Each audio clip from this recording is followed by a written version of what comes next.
The next question is, what would you say to a patient who's quote unquote tried everything and continues to be ill? You haven't. You haven't tried everything. That's it. Like, let's be honest. Have you tried like cow urine therapy or some like wild thing that I've never even heard of? Like, you haven't tried everything. And again, even if you have you tried it in a manner that is so personalized that it will change? A lot of people say, I tried ozone, it didn't work. Well, what kind of ozone? How much ozone? Was it with UVBI? Was it with other detox? Did you orally detox before? Was it with energy therapy? Was the priority right?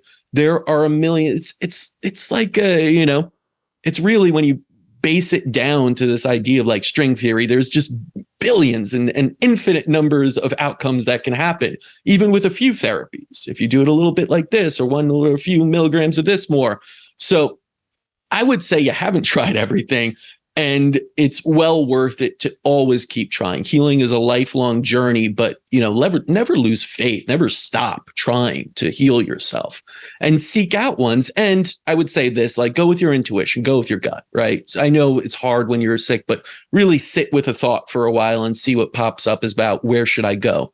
Because you're going to be persuaded to go see, different doctors here or there, and you could be doing that for years, and most do. But I do think there's something to be said about feeling intuitively good about a certain approach, technique, therapy, and not being swayed by, let's say, marketing, what other people say. All right, next one is, how do you see innovative medicine, functional medicine, and traditional Western medicine merging? Well, I think innovative medicine is the merging. I think, when you look at it, my father started off as a conventional doctor. I never like to knock conventional medicine as being useless. It's incredibly important within the full spectrum of things. It's just, 90% of the time you go directly to it, when maybe it should be 20, 30% of the time.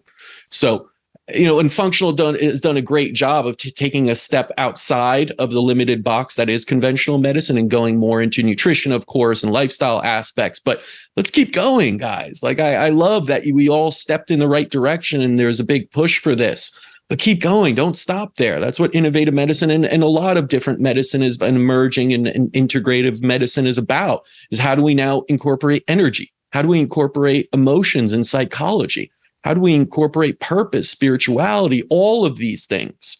And that's what I think innovative medicine is trying to do and has done in many ways. And I say trying because it's dynamic. We change all the time. We learn new things. We apply new things all the time at the center that push what was maybe 10 years ago where we thought the boundaries were.